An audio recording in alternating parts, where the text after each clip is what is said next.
السلام علیکم ورحمۃ اللہ وبرکاتہ۔ الحمد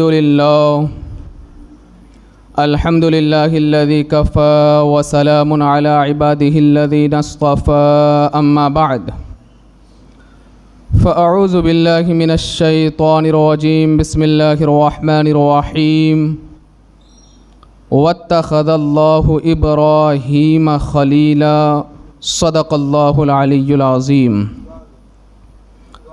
محترم حضرات، آئیے ایک مرتبہ ہم اور آپ مل کر آقا نامدار، مدینے کے تاجدار، دونوں عالم کے مالک و مختار، ہم غریبوں کے غمگسار، حضور احمد مجتبی محمد مصطفیٰ ارواحنا فدا صلی اللہ تعالی علیہ وسلم کی مقدس بارگاہ میں جھوم جھوم کر درود و سلام کا ہدیہ نچھاور کریں اور پڑھیں اللہم صلی علی سیدنا شفیعنا نبینا و مولانا محمد طب القلوب و دوائها و عافیت الابدان و شفائها و نور الابصار و ضیائها و علی آلہ و صحبہ دائما ابدا ابدا سرمدن سرمدا صلی اللہ تعالی علیہ وسلم۔ الحمدللہ عز و جل ماہ ذی الحج رواں دواں ہے۔ یہ مہینہ اسلامی مہینوں کے اعتبار سے یہ 12واں مہینہ ہے۔ ویسے تو اس مہینے کے شروع کے جو 10 دن ہے، 10 ایام ہے، ان کی بڑی عظمتیں ہیں اور فضیلتیں ہیں، لیکن اس مہینے کا تعلق اللہ تبارک و تعالی کے خلیل اور ایک عظیم دوست حضرت سیدنا ابراہیم علیہ السلام سے ہے اور آپ کے گھرانے سے ہے۔ حضرت سیدنا ابراہیم علیہ السلام جن کو خلیل اللہ کہا جاتا ہے، اللہ کا دوست، پروردگار عالم نے قرآن کریم میں متعدد مقامات پر حضرت ابراہیم علیہ السلام کا تذکرہ کیا ہے، آپ کا ذکر فرمایا ہے۔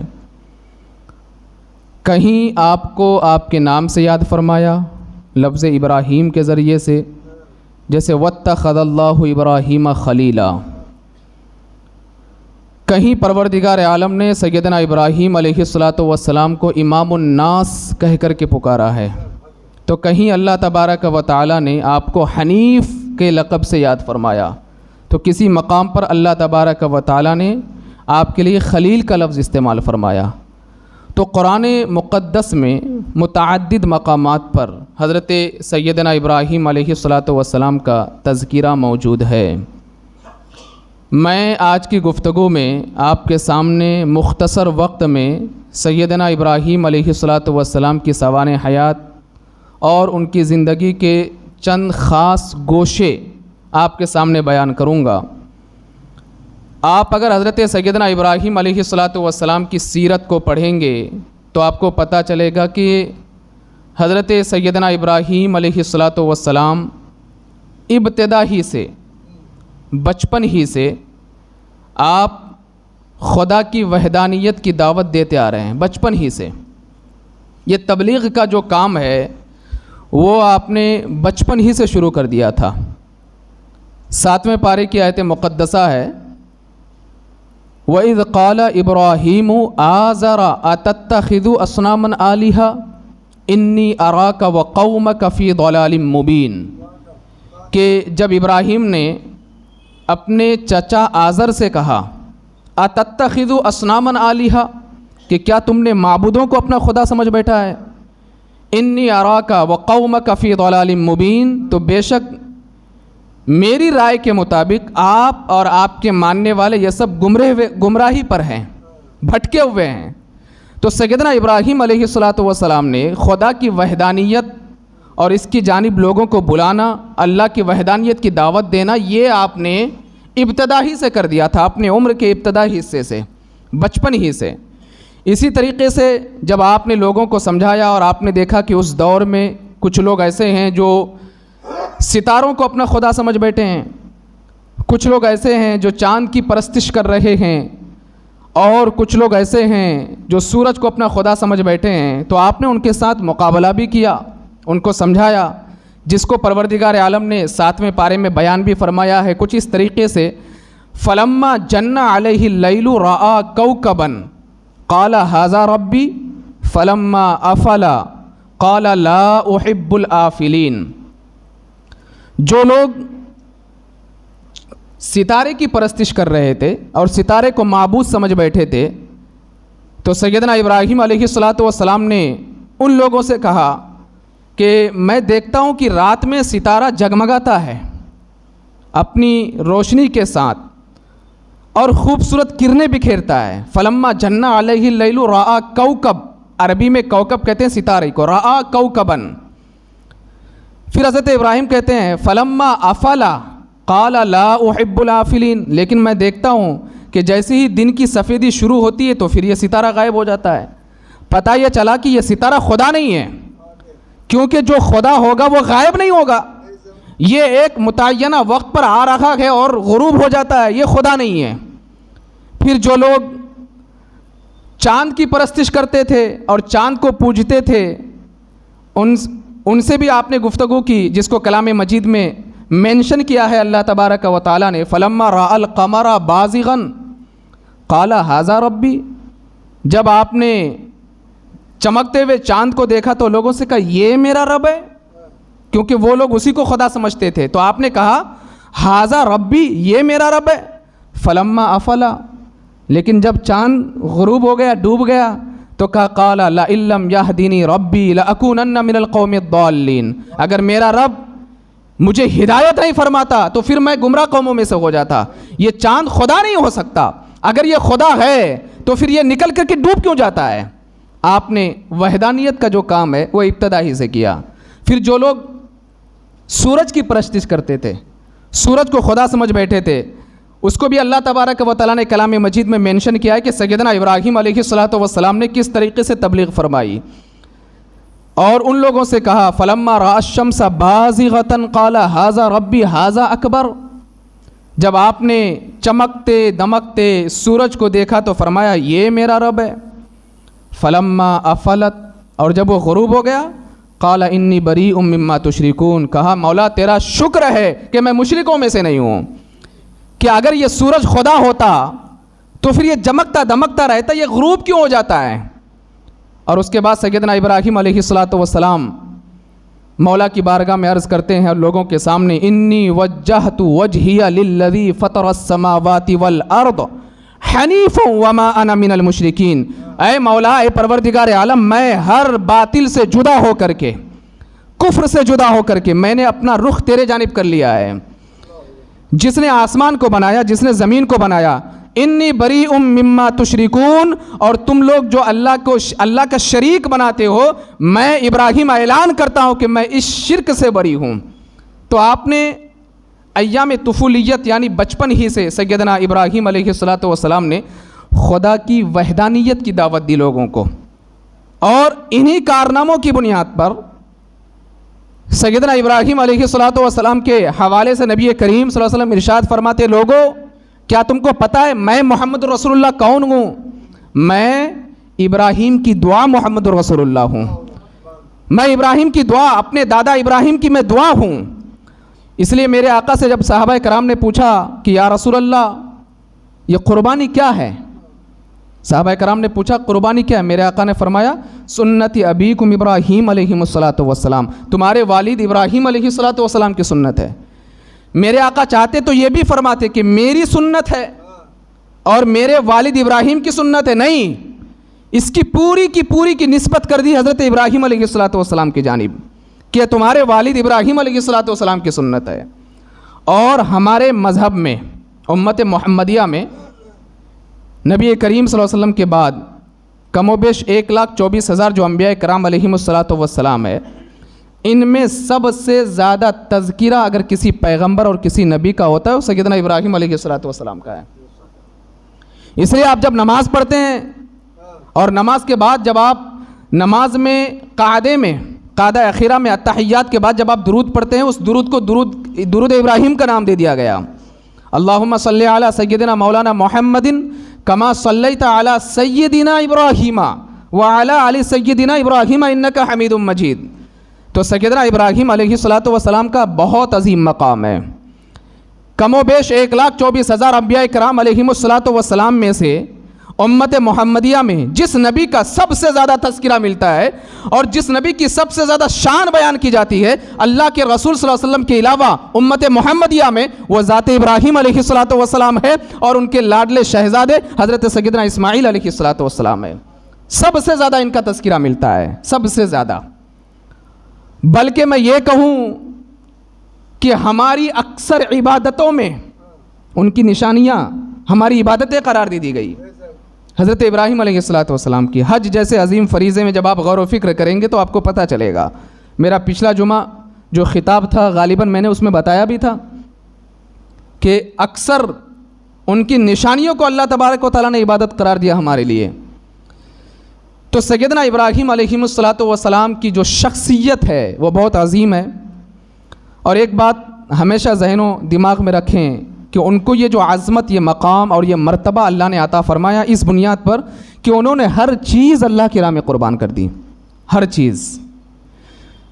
چند چیزیں انسان کو بڑی محبوب ہوتی ہے، کچھ چیزیں ہیں جو انسان کو بڑی محبوب ہوتی ہے. اس میں سے گھر ہے، اولاد ہے اور خود کی جان ہے، مال ہے. انسان کو یہ چیزیں بہت زیادہ محبوب ہوتی ہے.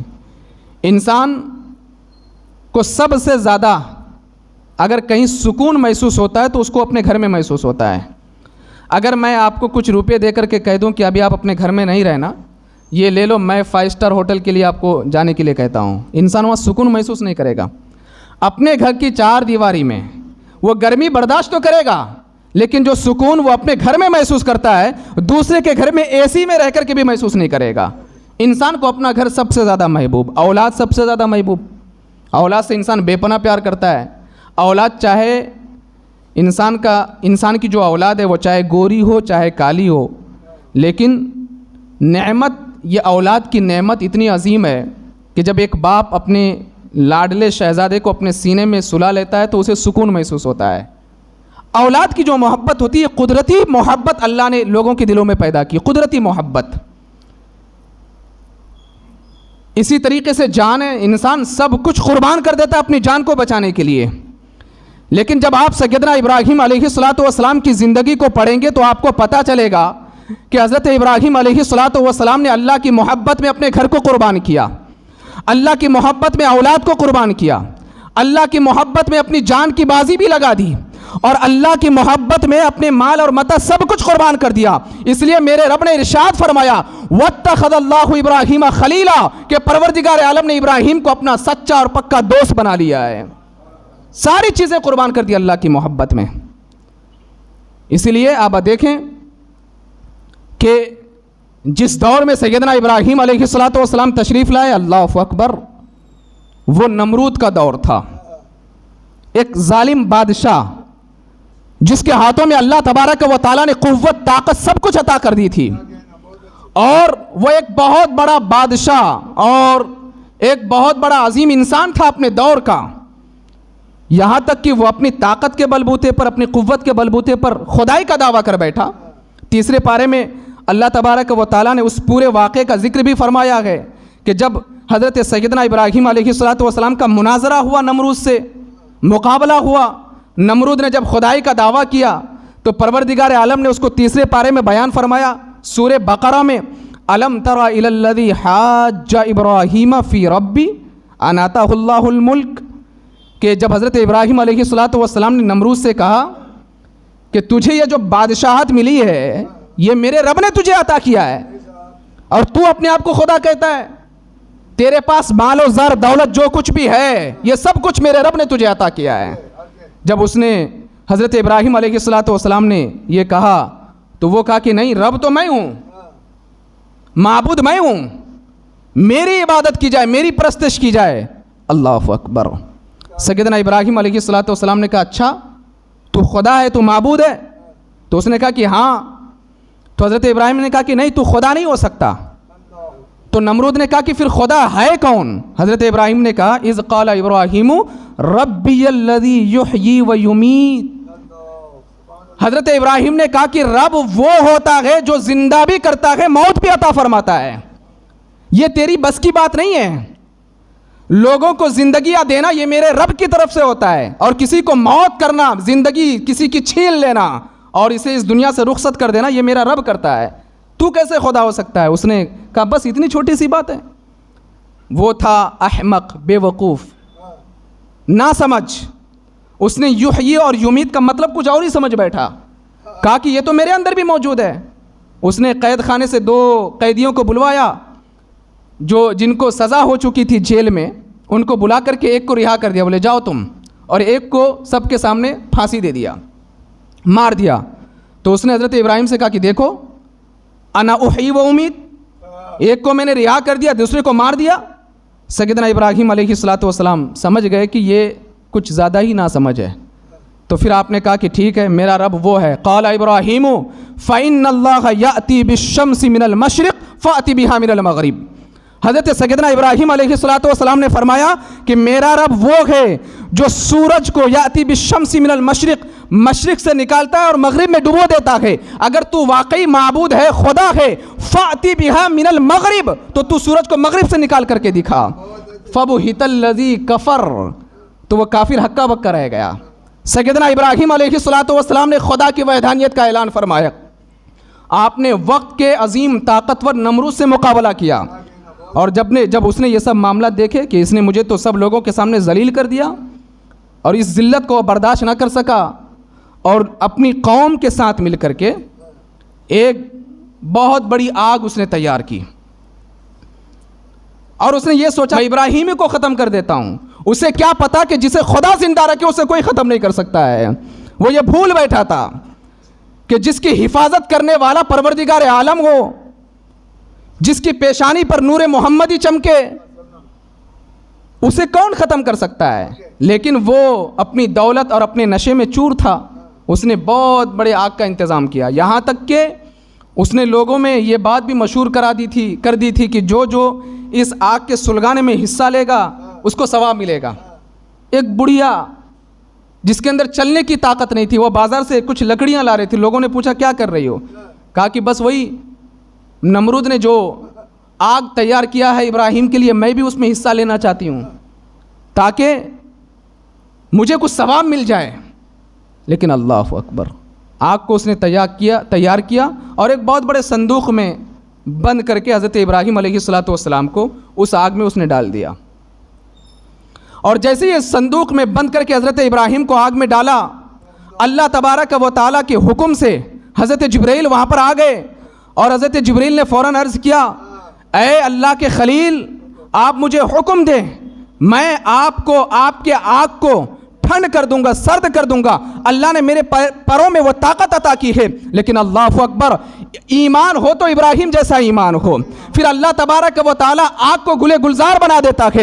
حضرت ابراہیم کہتے ہیں اے جبرائیل، مجھے تمہاری ضرورت نہیں ہے، تمہاری مدد کی ضرورت نہیں ہے، کیونکہ جو میرا رب ہے وہ تم سے بہتر مجھے دیکھ رہا ہے کہ میرا دوست کس حالت میں ہے، اور جب وہ رب ہو کر کے مجھے دیکھ رہا ہے اور میں اس کی محبت میں سچا ہوں، خلوص رکھتا ہوں، وہ ضرور میرا رب میری حفاظت فرمائے گا۔ اور پھر اللہ تبارک و تعالیٰ نے آگ کو گلے گلزار بنا دیا۔ کلام مقدس میں اللہ نے فرمایا یا نار کونی برداً و سلاما علی ابراہیم، اے آگ ابراہیم پر ٹھنڈی ہو جا اور سلامتی والی بن جا۔ جب حضرت ابراہیم علیہ السلام کو صندوق میں قید کر کے آگ میں پھینکا گیا، ڈالا گیا، تو اللہ تبارک و تعالیٰ نے صرف آگ کو گلے گلزار نہیں بنایا، بلکہ اس آگ کو جنت کے باغوں میں سے ایک باغ بنا دیا۔ سیدنا ابراہیم علیہ السلام وہاں سے باہر نکلے چند دنوں کے بعد، تو اللہ تبارک و تعالیٰ نے حکم عطا فرمایا کہ ابراہیم اب یہاں سے ہجرت کر کے چلے جاؤ۔ حضرت سیدنا ابراہیم علیہ السلام وہاں سے ہجرت کر کے مصر کی سرزمین پر آئے۔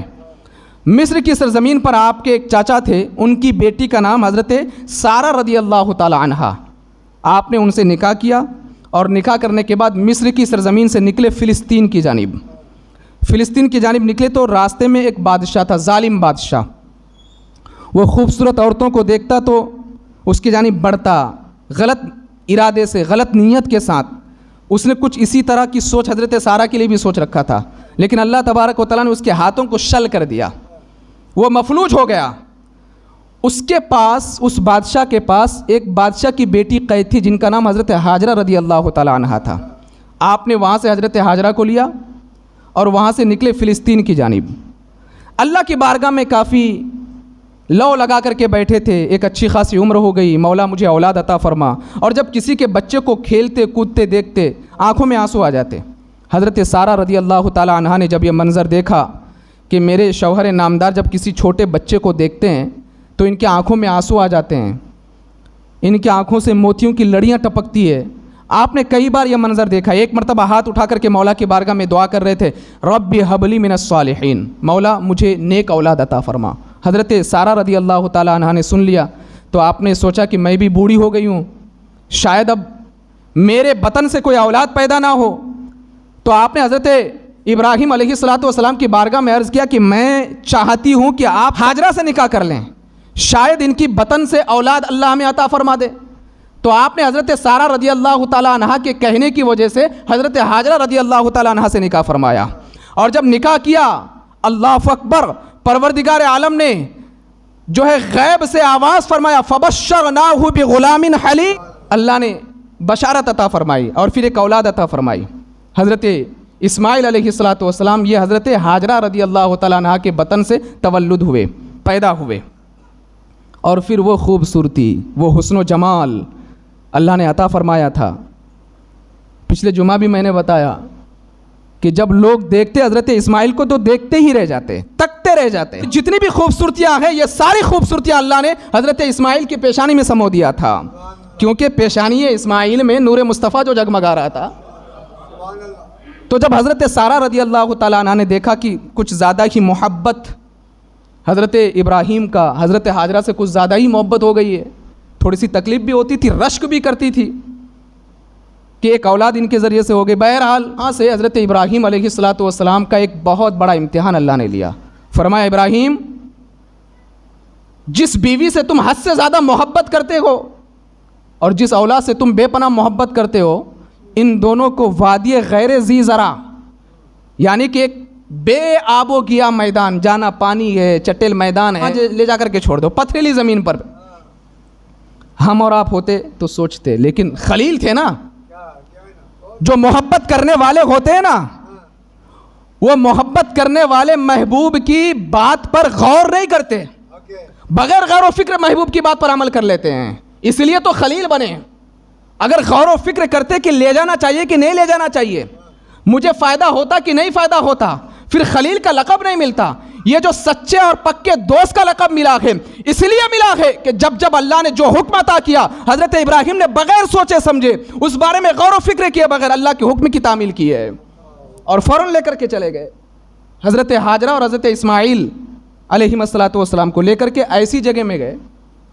آج جو لوگ حج اور عمرہ کرنے گئے ہیں، آپ وہ جگہ جب آپ دیکھتے ہیں تو آپ کو بڑی خوبصورت جگہ نظر آتی ہے، لیکن آج سے 4000 سال پہلے جب سیدنا ابراہیم علیہ السلام حضرت حاجرہ اور حضرت اسماعیل کو وہاں چھوڑ کر کے آ رہے تھے نا، وہاں ایک پرندہ بھی نہیں تھا، چٹیل میدان، اور وہاں سے چھوڑ کر کے جب جانے لگے تو حضرت حاجرہ نے کہا کہ آپ اس بے آب و گیا میدان میں ہم کو چھوڑ کر کے جا رہے ہیں۔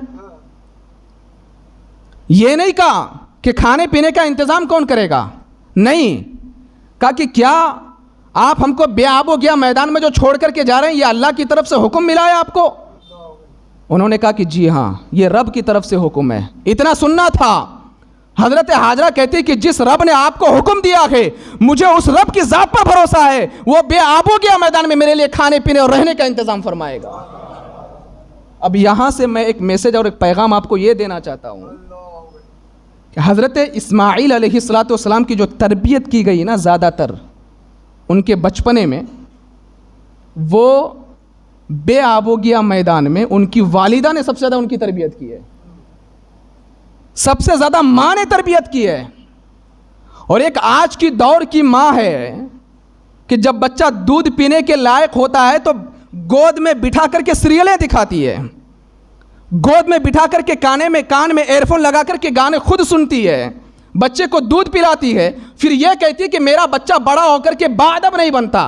میں کہتا ہوں کہ ویسی تربیت کرو جیسی تربیت حضرت حاجرہ نے حضرت اسماعیل کی تھی، اور جب وقت آیا تو حضرت اسماعیل نے بغیر غور و فکر کیے اپنے والد سے یہی کہا تھا، آپ کو جو رب کا حکم ملا ہے اس حکم کو بجا لائیں، آپ میری گردن کو اللہ کی بارگاہ میں قربان کریں، میں قربان ہونے کے لیے تیار ہوں۔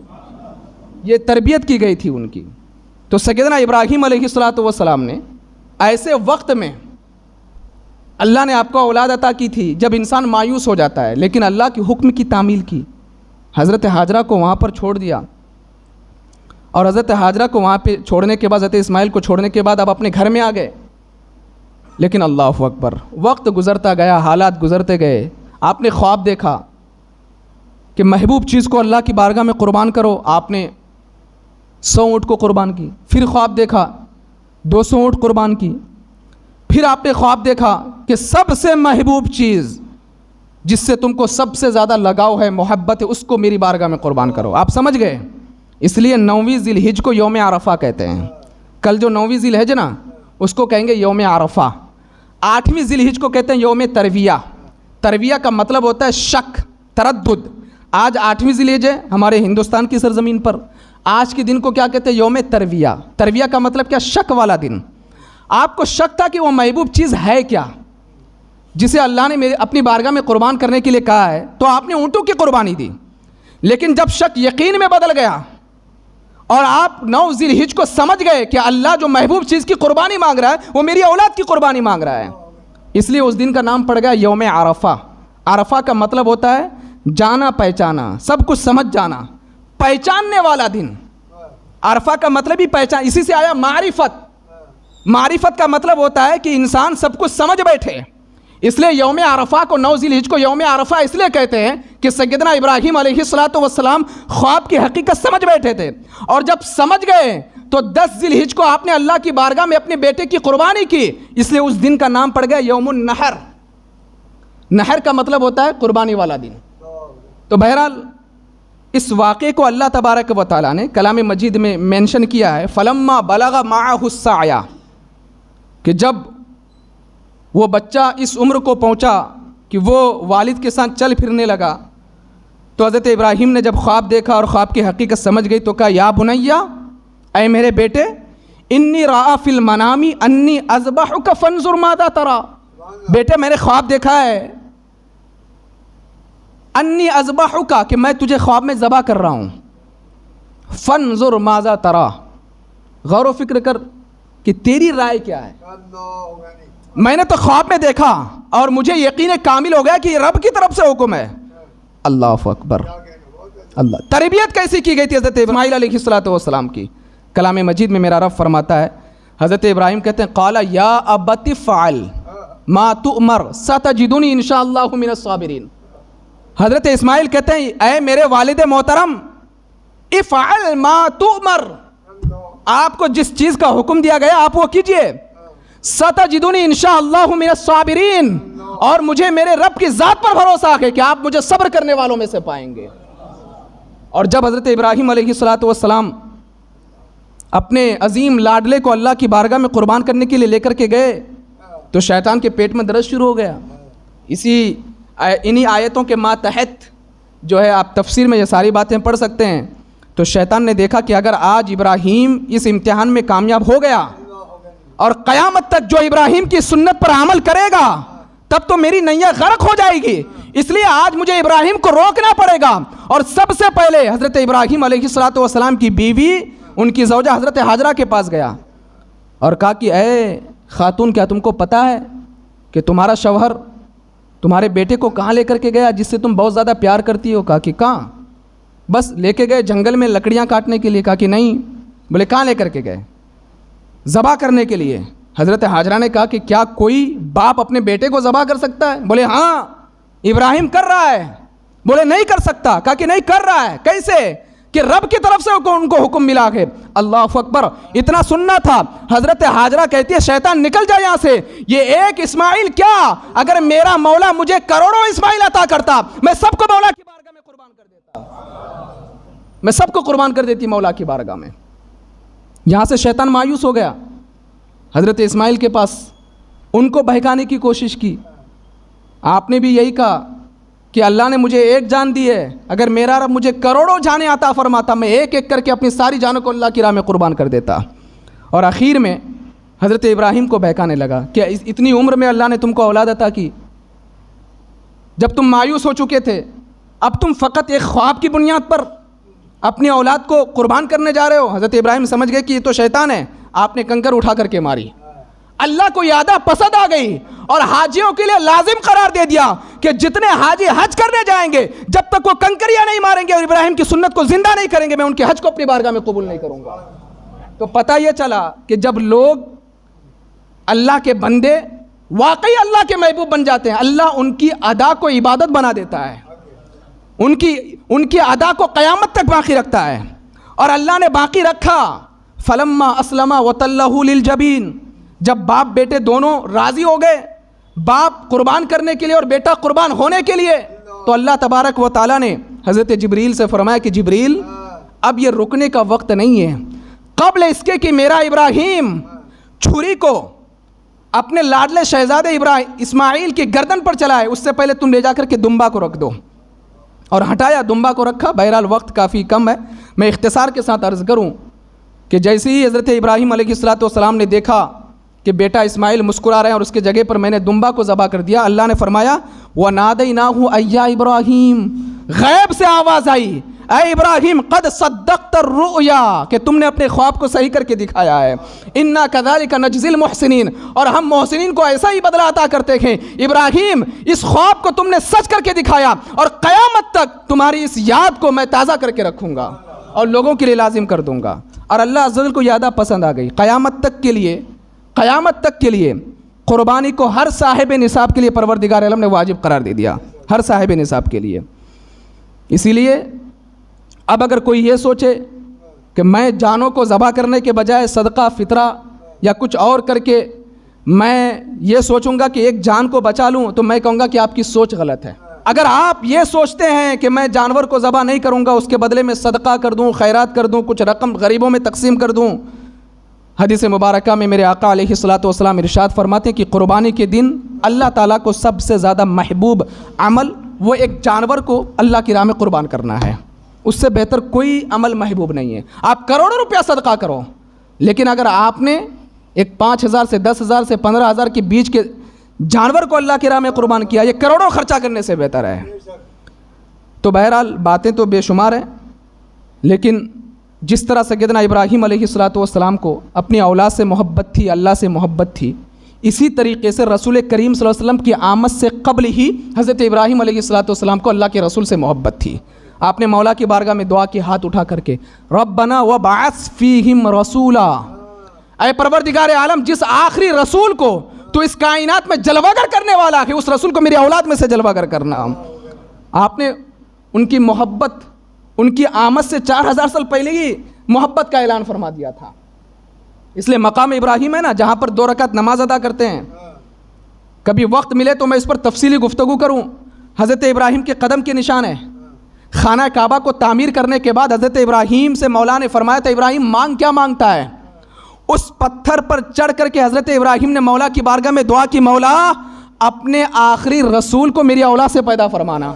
اور جب یہ دعا کی، اللہ تبارک و تعالیٰ نے ان کی دعا کی نشانی کو باقی رکھنے کے لیے اس پتھر کو حکم دیا کہ اے پتھر ابراہیم کے قدم کو اپنے اندر نقش کر لے، تاکہ دنیا کو پتا چلے کہ میرے ابراہیم نے، میرے خلیل نے مجھ سے کچھ اور نہیں مانگا ہے بلکہ میرے محبوب کو مانگا ہے۔ تو حضرت سیدنا ابراہیم علیہ السلام کا مقام، ان کا مرتبہ بیان کرنے کے لیے کئی جمعہ درکار ہیں۔ تو بہرحال قربانی ایک لازم عمل ہے، جو صاحب نصاب ہیں ان کے لیے قربانی کرنا واجب ہے۔ بکرا، دمبا یا اس جیسے چھوٹے جانور 1 سال، بیل بھینس یہ 2 سال، اونٹ اگر ذبح کرنا ہے تو یہ 5 سال۔